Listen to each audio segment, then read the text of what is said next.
And welcome again to our webinar, Coach Credentialing A to Z. And I'm just going to move our slide across. I'm glad to see a number of people in attendance. And it must have tweaked you when you saw some of our messages, because the purpose of today is, do you even need a credentialer to get certification? How do you get the most out of it? What are some tips around that? What are the requirements when you want to apply for certification? How long is it going to take? How much is it going to cost? And what courses do you need to take? There's lots and lots of questions. And do previous courses, training, etc., do they count?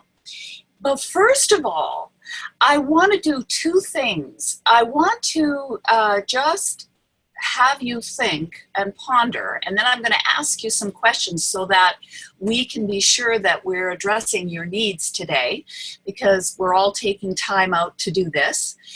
And I wanted to just say something about coaching and why there's so much interest, and that is, just think about this. What if there was improved listening? What if we all had improved communication?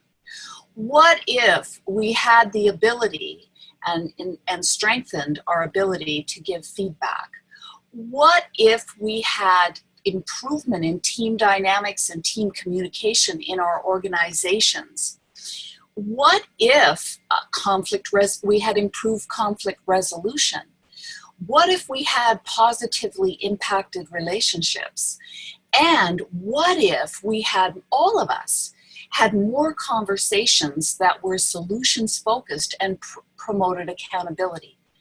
That's what coaching does. And that's why these were findings with our own organization, working with people on this, that we presented to Harvard Medical School, etc. But what if we all had that? And that is why there's such a growth in coaching. You weren't coming to hear all about that, but I just wanted to preface that first off to see why so many people are coming to these various webinars and web meetings about this topic. So what I'm going to do is, I have some questions that I'd like to ask, and I would request that you answer them. And it's a little poll that I'm going to just publish right now, and I'm going to launch it. So we'll give it a few moments while you answer the questions, and I'll watch and see what comes up. So please, if you can see it, please go ahead and answer these questions.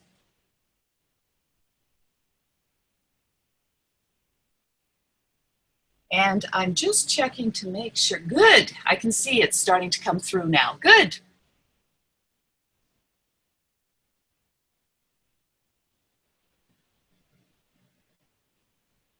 We'll give it a few more minutes. Well, not minutes. We'll give it about another half a minute or so. Great. I'm getting some good responses, and I'm going to share what comes out of it as well in a moment.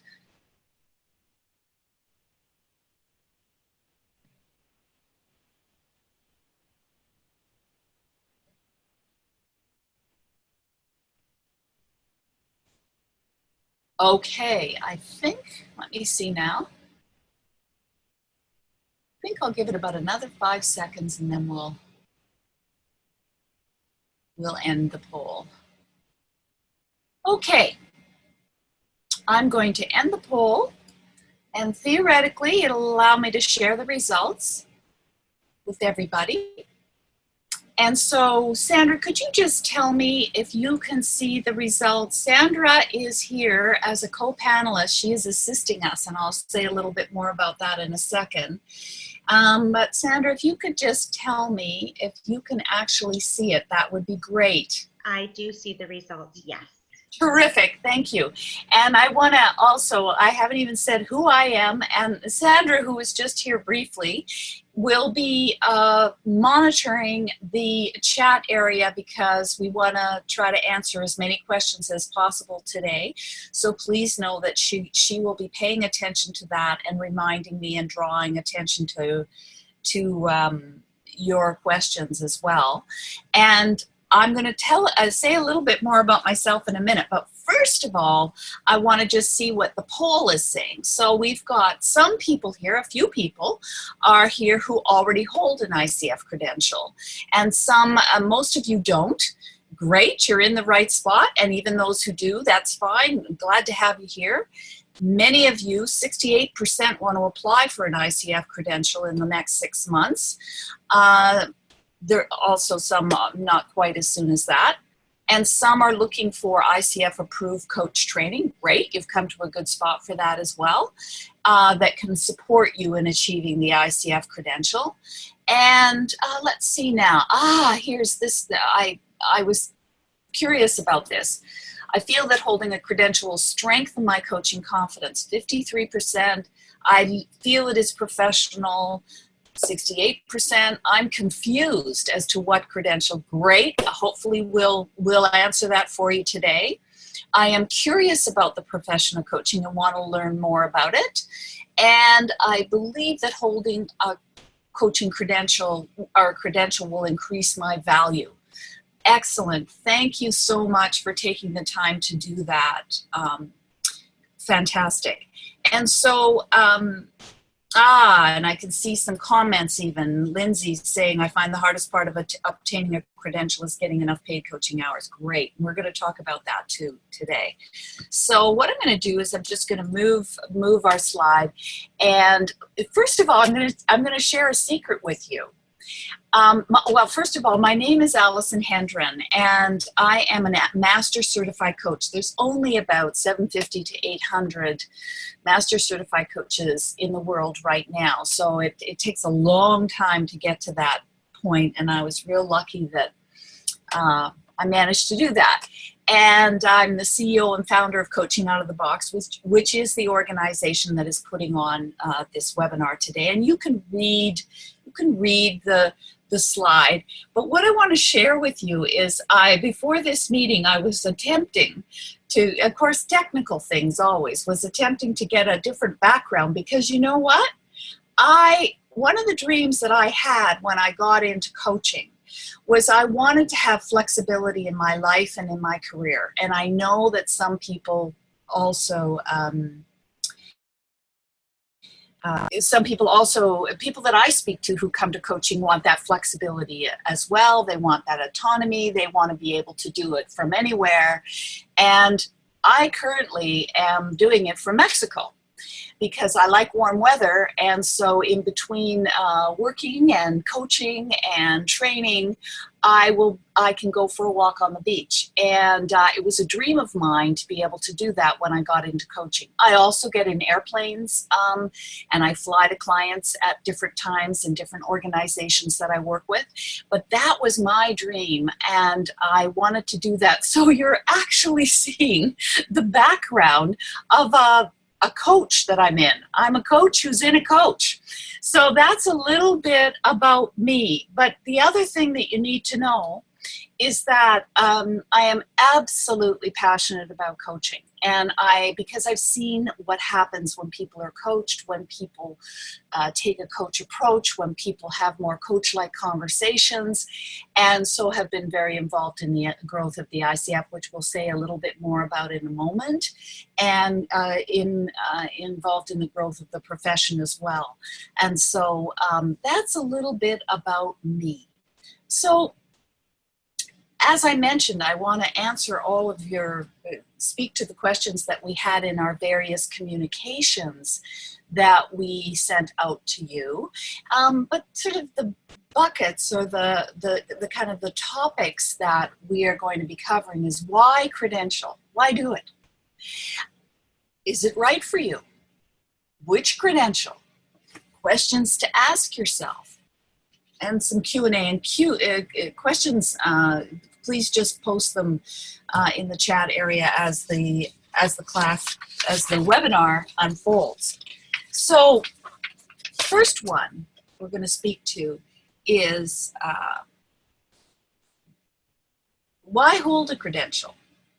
Well, as this profession has grown, and I got into it in what I call the Wild West days of coaching when there wasn't really anything. It was just sort of vague. And what has happened as it's grown, as the popularity has grown, as more and more individuals and organizations recognize the value, the public, the consumer, is saying, well, what gives you the right to be a coach? What have you done?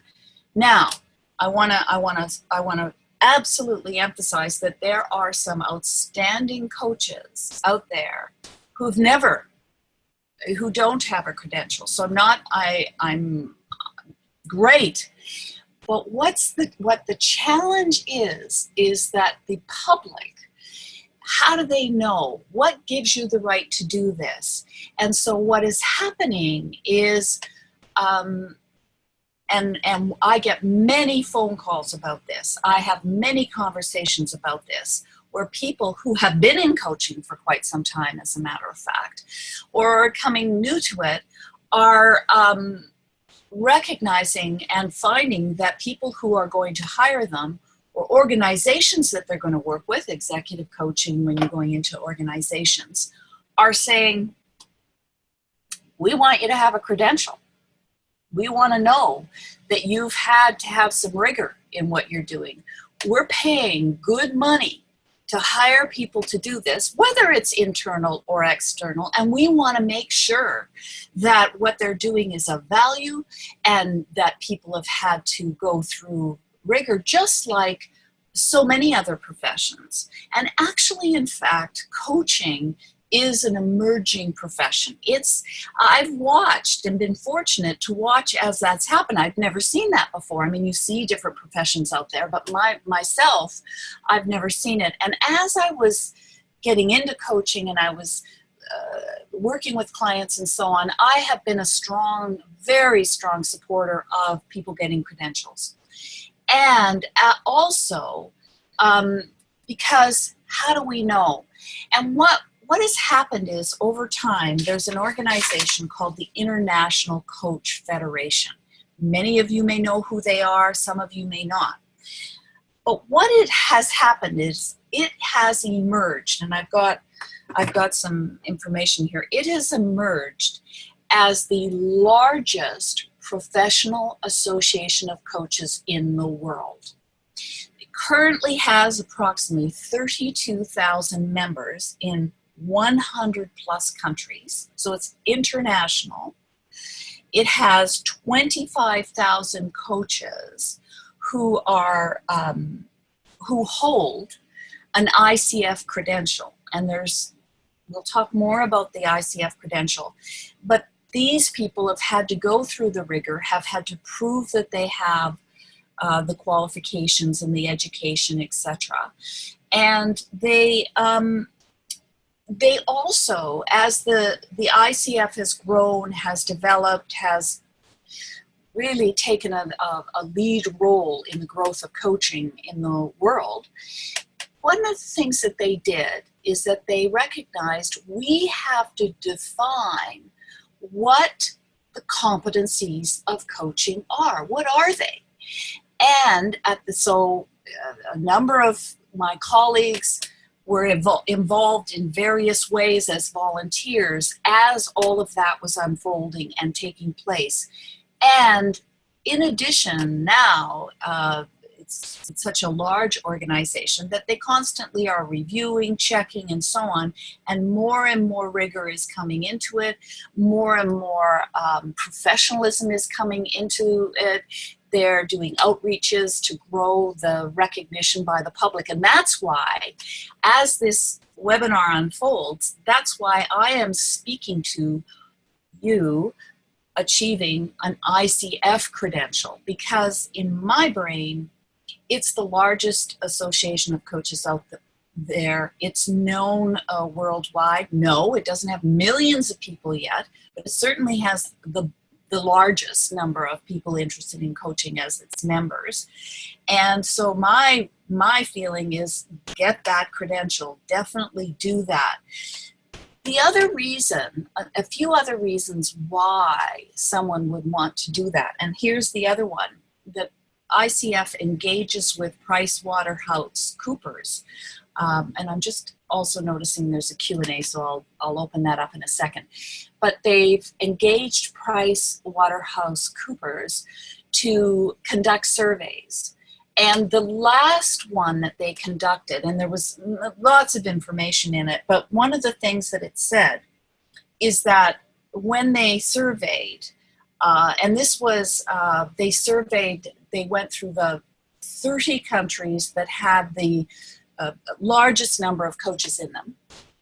And of those people, of the people in those countries that they surveyed, they had a response that 83% stated that they felt it was important that their coach hold a credential or certification, kind of the words go together, that they hold something, that they have that kind of rigor.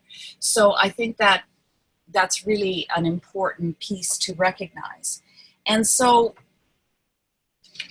what I want to say too, because I know some of you might be just slightly, you might be new to, oh, I know. The other thing I wanted to mention is, why make it hard for somebody to hire you?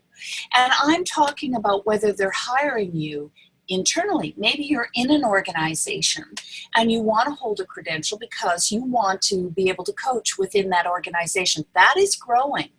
And so what it does is it, first of all, adds value to your resume. And it adds value to what you can do in the organization.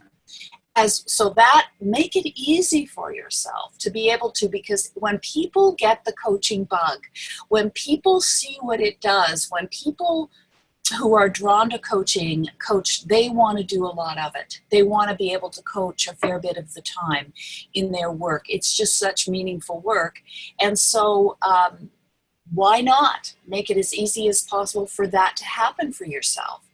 The other thing is that when you're working externally and you are wanting to obtain business and have clients that want to hire you, again, make it easy. Don't have it be a barrier, meaning they can look and they can see that you have an ICF credential. They may not know everything about it, but that is, a box has been ticked off. You still will need to provide value. You still will need to have your clients happy with the work that you do, etc. But take that one off the table so that just is another piece of them wanting to hire you. And so I'm just going to segue over here for a second because I want to see. Okay, that's a great question. There's 3 levels of certification. So I'm sorry, I'm not sure of your name, Butler Carter. We're going to speak to that. There's different levels of certification in the ICF, so we'll talk about that in a minute. And we'll talk about what you need to do to make that happen. And then, Sandra's already made a comment about that, so that's good. And we're going to be going into that in more detail. So what I'm curious about, and I'm just going to get my Q&A open up.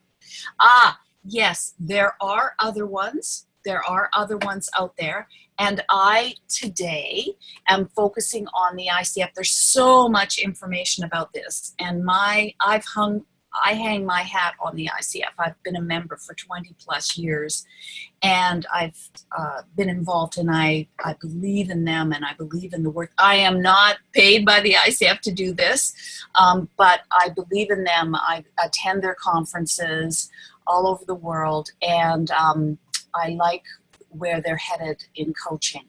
But there are other ones. They're just, and so you may want to review, you may want to research that. But today I'm speaking to that, and I'm just going to see. Okay, all right. So let's move along here. So I know one other question. Was there any other questions about why? Oh, I have another comment about this. Why hold a credential? And here's another reason. And I found this the case for me as I was learning coaching, as I was developing it. It adds to your confidence. It helped me feel more potent and powerful when I was talking to people about why work with me, what's the value in working with me. The fact that I held a credential and I had to go through rigor and I had to demonstrate my ability to coach amongst senior coaches and have to qualify based on trainings I'd taken, that helped me feel more confident. I also was able to put my credential, on my business card, on any information I was passing out, on my website, etc., etc. So that was the other reason I wanted to be sure to mention. I'm just going to move our slide across. But I just want to, for those who are brand new to coaching, I thought it would be important to speak to the definition of coaching briefly, because this is what this is all connected to. And this is the definition that has been honed and worked on over a long period of time and proven. And here it is. And many of you may already know that. But this is what coaching is, as we describe it with the ICF, and as myself, as a master certified coach, would describe it. And it's partnering, as you can see, and you can all read. But the thing about it is, it's tapping in. You can read it. And what this does when you partner with someone, when you partner with your clients, when you partner with your customers, when you use this approach even in other non-work situations, maybe non-client situations, colleagues, employees, it's in a thought-provoking. We are tapping into, we are focusing on that other individual to bring out their brilliance, their ideas, their thoughts, their challenges, their ideas, and when we use a coach approach and we use this in a creative process that inspires them, we want to inspire them to maximize their personal and professional potential.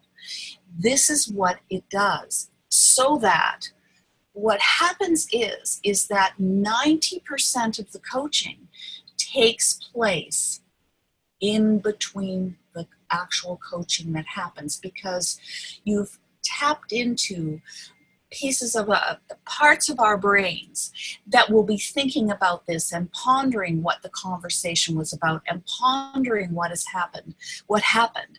And that's what it's designed to do, so that we are, because someone, here's the other little piece I would like to mention, is the idea with coaching, when you do this, when you partner with clients, customers, colleagues, etc., and have an effective coaching connection with someone, coaching exchange with someone, coach-like approach with someone, the outcome is that people, and why people hire coaches and why organizations do it, is because you move farther, faster, easier, quicker, better than you would have if you had not had coaching. So I want to just emphasize that is so important that you understand or come from this. I want to mention, what is the definition? So, a few questions before we go into all the details of the credentials. What you want to think about as you're embarking on this and making a decision, whether I'm applying for a credential, whether I'm going for a higher level credential, whether what is the vision for your career and your business? What is it that's going to tell you that, embarking on a coaching career, or embarking on getting a credential or getting coaching education is going to be of value to you? What is your vision there? And think about what will a credential do for you? Like I said, for many people, it's adding to their confidence. It's adding to their credibility. It's allowing a work life, a career that works for them in their whole life and allows for them to, well, in my case, I coincidentally happen to be sitting in a coach at the moment in a warm climate. Coaching has allowed me to do that. I wouldn't be here. I wouldn't be able to do this if I hadn't had it. What is your vision? Or it may be you're a leader and you're a growing leader and you recognize that I need this. I need this skill. And we get contacted pretty much every day from organizations who are looking to equip their leaders and managers. Not all of them becoming certified. But what is your vision? What is your vision for your career and business? And what will that credential do for you? What do you want to use it for? I'm just going to quickly look over. Okay, we've got that. And what time and resources can I invest in doing this? There's many programs out there that train coaches, all kinds of them out there. And you want to think about that. What am I prepared to invest? Whether you're internal, maybe your organization will invest in you taking training. Maybe external, it'll be your investment that you'll be making. And so what is that? How is that going to work for you? Because there are programs out there and there's various different ones. You can go all the way up to $30,000 spending money developing as a coach. Not that it's required necessarily, not that it's the only way to do it, but there's many different avenues, and we'll speak to that as we get into the different levels of coaching. But what is going to work for you? Some people will invest that much. Some people won't. Some people will take a different path, and we'll talk about that in a minute. So think about that. What is it that you're prepared to do in that regard? And also, as you work towards this, is what is your best choice? What is the best choice for you as you embark on this? If in fact this is something that you are going to do. So we're going to get into the nuts and bolts of, and I've got notes to refer to because I know it quite well, but I always want to make sure I've got everything in front of me. So hang on, I'm just going to move this. All right, now remember, I'm referring to applying to the ICF to get a credential, and there are 3 different levels. And the first one is the Associate Certified Coach level, and it has 60 hours of coach training is required, 10 hours of mentor coaching, 100 hours of coaching. You need to pass the coach knowledge assessment. Oh, it got cut off. Assessment exam. That's the first level, and we'll go into that in a minute. And then you can see the next level. So we have some people who are already credentialed who may be wanting to go to the next level.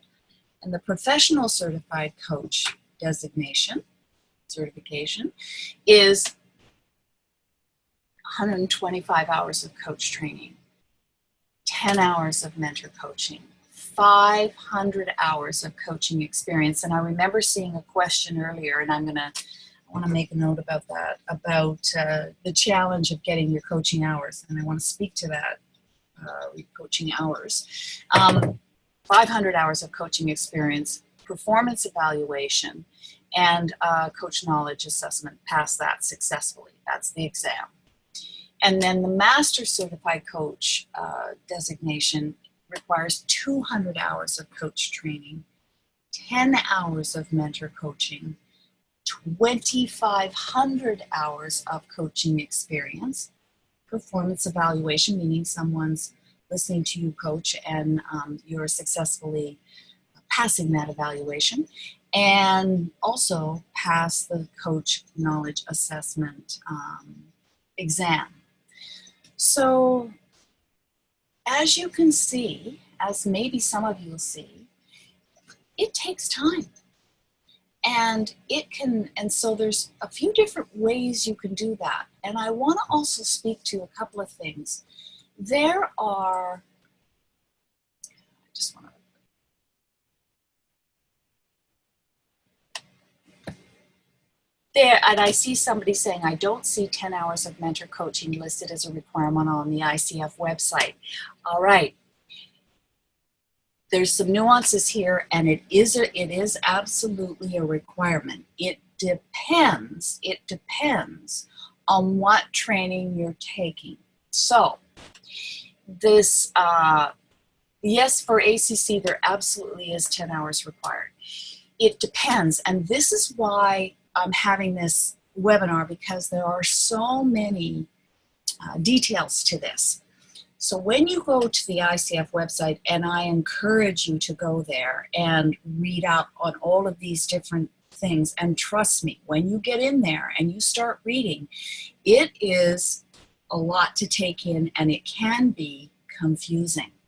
I'm trying to simplify it as best I can. So there's 3 different kind of pathways that you can choose when you taking training and doing things to qualify to get a credential. And one is you just take a bunch of programs here, there, and everywhere, and then you document all of that, and you apply, it's called the portfolio route, and you apply to the ICF that way. I don't recommend that. It's an arduous task, and the ICF is tough. And so you may get through, but many, and I've spoken to people with PhDs, I've spoken to people who've been amazing coaches. But the challenge is how are they really coaching? Are they really coaching as we know it? Are they really doing it? And what has happened over a number of years, because I've also been a long-time coaching educator at 2 universities who had executive coaching programs, is we'd have people come and say, well, I don't really need to do this. I'm already doing it. And very, very quickly, and especially towards the end of their training or as they're moving through it, they realize they weren't really coaching. That some of the trainings that they had were not really coaching. So my recommendation is the other pathways are take programs that are already ICF approved. And there's 2 different pathways there. Am I putting anybody to sleep yet? Because it can get a little confusing. So there's the ACSTH route, Approved Coach Specific Training Hours route. And that is perfect and can be absolutely fantastic as you're getting started. They've already passed the rigor. The training program has already passed the rigor of the ICF. They've had to qualify. They've had to, and they constantly get evaluated. So for example, in my case with Coaching Out of the Box, we are an ACSTH approved coach specific training hour organization. So all of our programs have had to provide extensive documentation. There's rigor. They have to make sure that we're delivering our programs correctly, that we're doing all the things they do.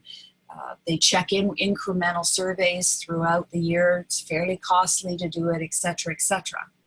So that's one way. And so if you're going that pathway, there are nuances, as it was brought up, about the 10 hours of mentor coaching. So that's one way.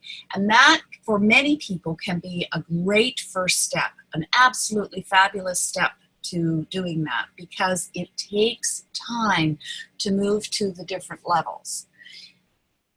And what I have learned in observing thousands of people who've entered coaching is they don't know what they don't know sometimes. We don't know what we don't know sometimes. And as they go in, they start to discover that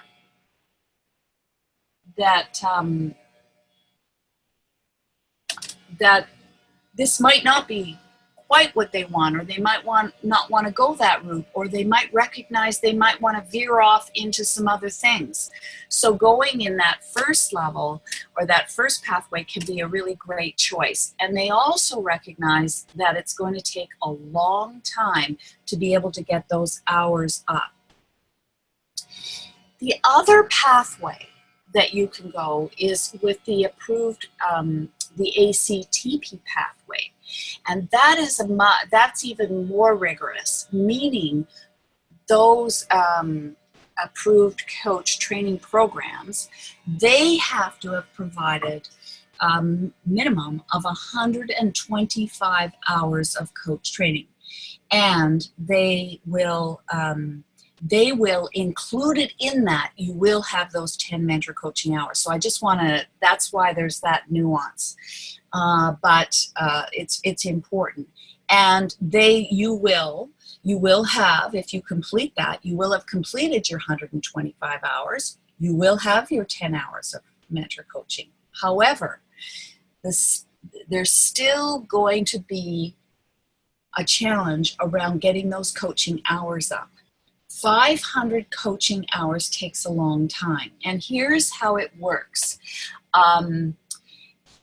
The 500 hours, or in the case of an ACC application, the 100 hours, or in the case of the Master Certified Coach hours, the documentation will have to be from the start of your coach training. So again, I've had conversations with people who have been coaching for some period of time or believe they've been coaching, but they haven't taken any coach training. So those hours can't count. They have to start from the time that their coach training started. So that's very, very important. And my recommendation is that if you're going to engage in coach training, and I see Merlene, great comment, I'll deal with that in a minute. If you're going to engage in coach training, make sure that it is already approved, whether it's ACSTH approved, like ours are, or ACTP approved, like the University of Texas is, and other organizations. Make sure that it has that, because it will be so much easier when you apply, because they will provide you, as we will, with certificates confirming that. So that is not going to be an issue when you go to apply. What will be the issue is your documenting of your coaching hours. And to document your coaching hours, and I strongly encourage any of you that you, as soon as you start doing it, document it. We have a form we send, the ICF has a form you can download, so that it's not going to be, because another thing that happens to some people is they don't bother. And because I know it can be a pain in the neck, but they forget, they don't track it, and it's so critical that you start tracking it. And I want to speak a bit more about these 100 hours or 500 hours of coaching. I'm going to really focus on those two more than the Master Certified Coach one, because you are allowed to have, in the case of the ACC, you are allowed to have 25 hours that are pro bono coaching, so that you can do it for free. And many coaches who are new to coaching do this because it alleviates some stress, and they can start to build up their coaching hours. 75 hours of those 100 coaching hours must be paid in some way. And there's nuances to that, which I want to speak to. Those 75 hours that are paid can be paid via bartering for services, not just receiving cash dollars. And a coach can coach another coach. In other words, you can exchange that as well. So that can help a bit, because you can barter for services and do that. As well, within the ICF, they have a reciprocal peer coaching program that you could check into, where you can also start gaining more of those coaching hours, and those hours will count. But it's really important for you to recognize it is going to take time. That to me is so critical. And why? It may make more sense to start off to go to achieve the ACC route first, so that you get that under your belt. Because here's the other piece that I've seen.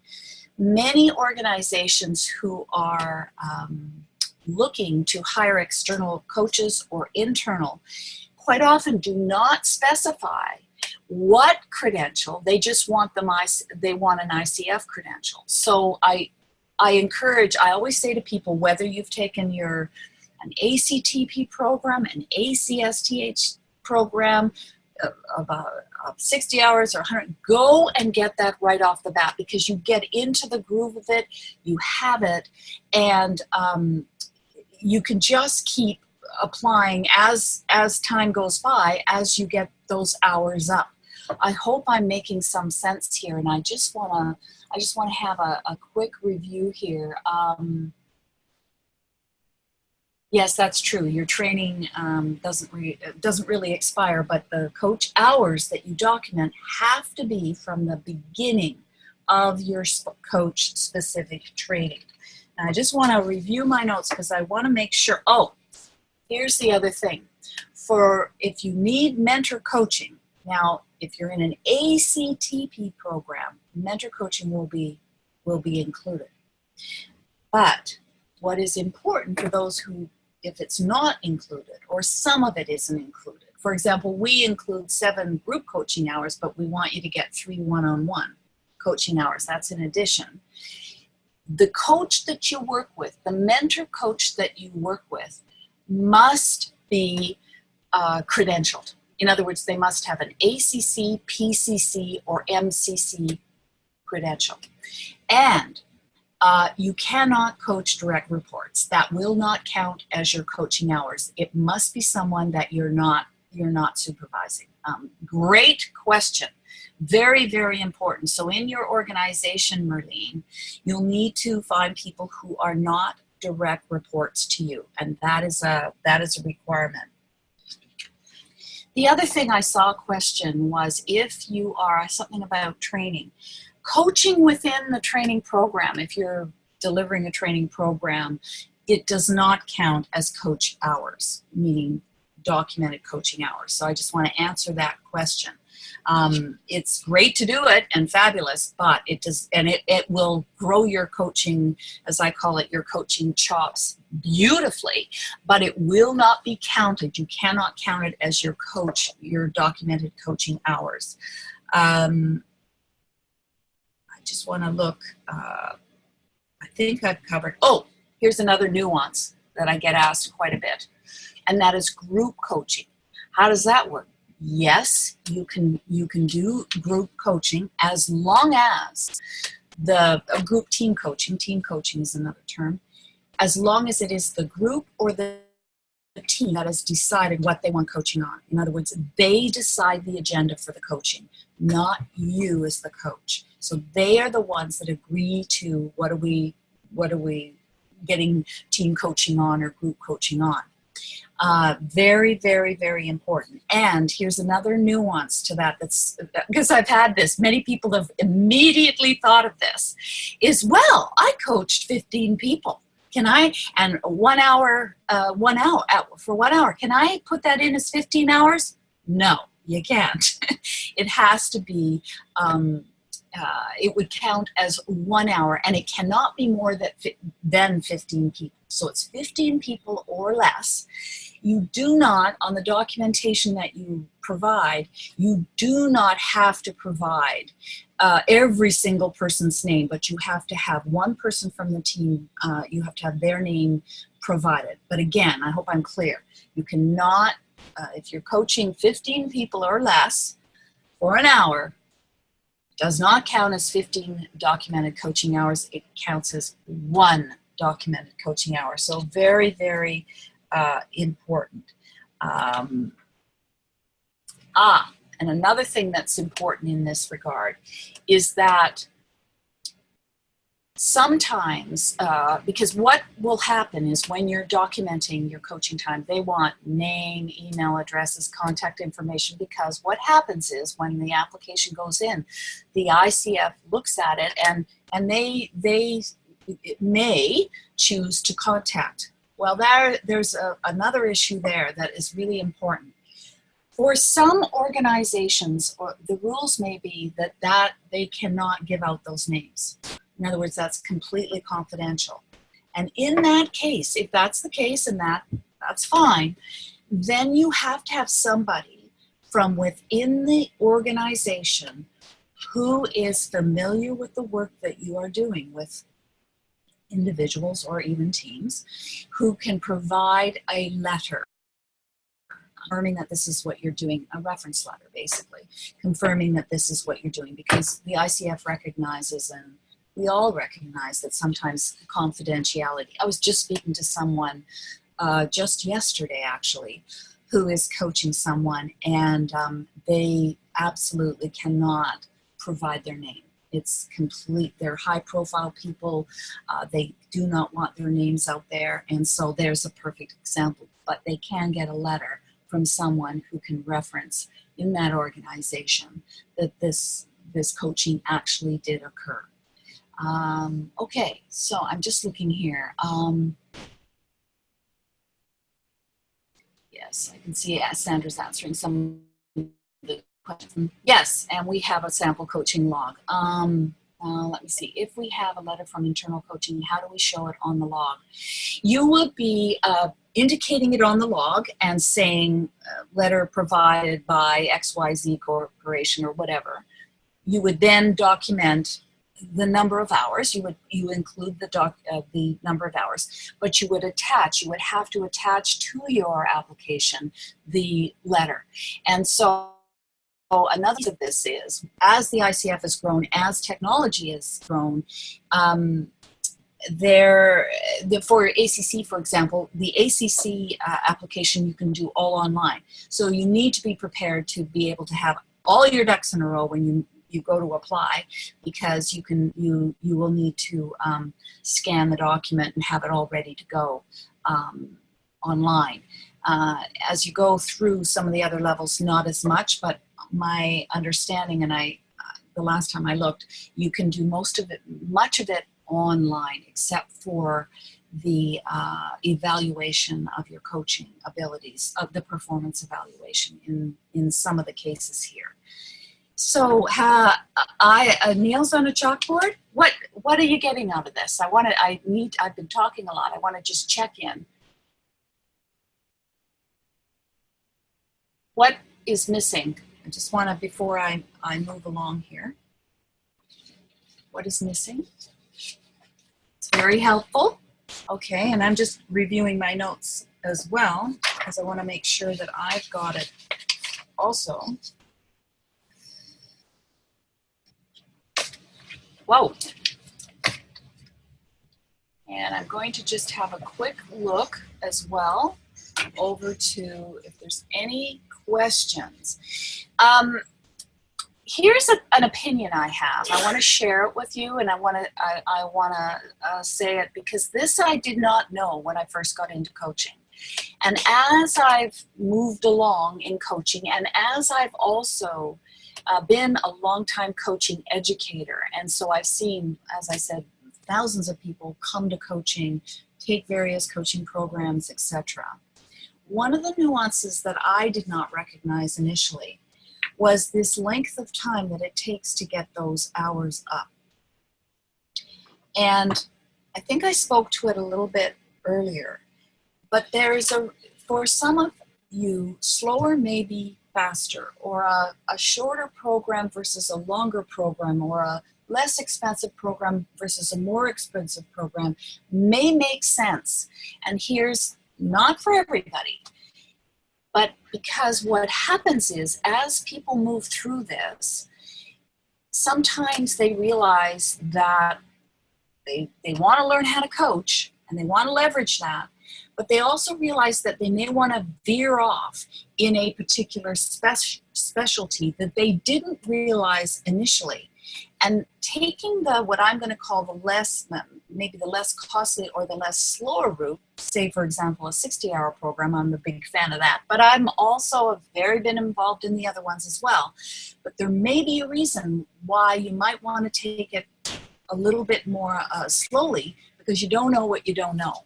Not saying that the other choices aren't great, but you might not know that. And I've seen that happen a lot, where they've invested in a lot of coach training. And then I check in, sometime later, and they're not even coaching. they've decided, oh, this isn't quite right for me, or they veered off into another path. And I just think that's something to be attentive to. Or they just recognize that they weren't going to be able to get people to coach, whether it's internal in an organization or it's external in an externally. Because again, another factor here that is so important to recognize as you embark on going into coaching, if you do that and wanting to get a credential, is you've got to have people to work with. And I really like that question that was spoken to initially. And yes, the ICF is making it easier to do that because you can barter, you can coach another coach, and you can coach, each other and so on. But where are you going to find those people to coach? And start thinking about that now, if you haven't already. And fabulous if you're in an organization and you can have that ability. And I've coached some people who were in certain jobs and organizations, didn't even think that they could do it. And I've coached them to speak to their supervisor, their direct, their manager, whoever, and see if they can make that happen. And they have been able to do that. Now, maybe they're doing it in their off hours, maybe they're doing it at lunch or at the end of the day or whatever. But really be thinking about that. Who are those people that you're going to be able to coach? And I just remembered one other thing, that it has to be a minimum of 8 different people that you work with. So 8 different coaching clients that you work with. I forgot to mention that earlier. Very important. So you can't just say coach one person with 100 hours. And why would you want to? Because it's the richness of working with different people. And this is where you are very much going to develop your coaching skills, is coaching lots of different types of people. Very, very important, because you're going to, and that's why I encourage you to take coach training, because you need to learn a process that can be adaptable to all different types of people versus just kind of, just kind of jumping in. And so I'm also cognizant of our time. So I want to just, I hope this has been of value.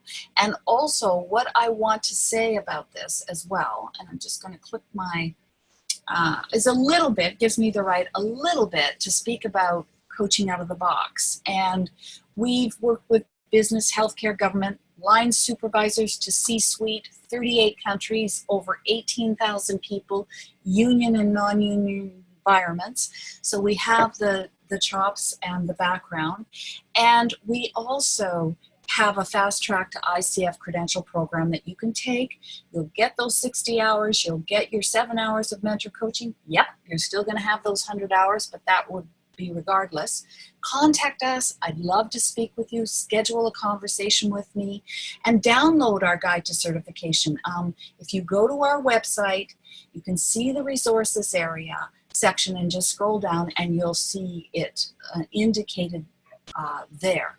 And that has not been the case. And Lily, I want you to double check that, because it's from the time, within 18, excuse me, good question, Lily.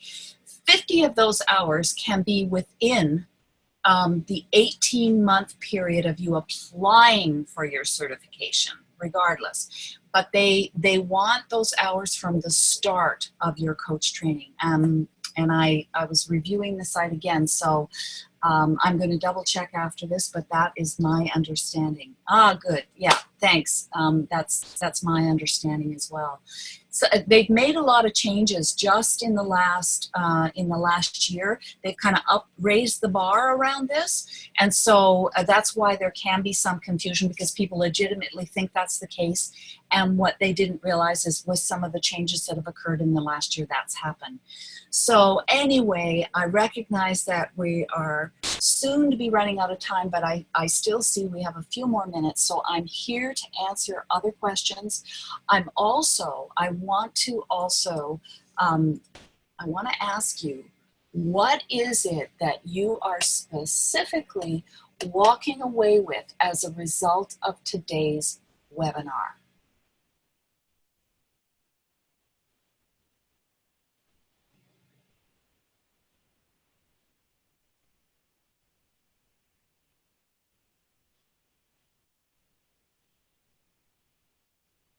I see that question, and I'm not sure of the answer. Is that the Swisher? That is not a designation from the ICF, so I'm not quite sure. You want to gain credentials? Good, Lorena, that's great. Do you take hours from another program? Yes. Well, as long as they're approved, and you can include those. Absolutely. And that's what happens with some people. They'll take one program, they're approved hours, then they may take another one, they get more hours. Yes, good question. Yeah. Clarity on coaching hours, better understanding of what I need to do to move forward with certification. Good. Great. Excellent. Anything else? All right. Well, thank you so much for attending. And please know we're delighted to speak with you. We'd love to have you join our programs. And great, you're excited that there are different ways to get certified and not the straight and regular route. Yep, that's right. There's many ways to do this. I love that you're living my, yeah, I am too.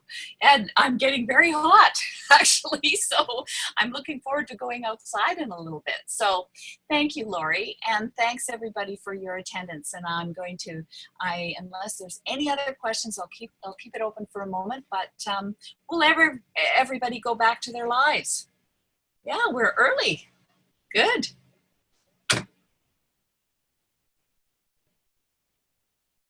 Okay, so I'm going to stop recording.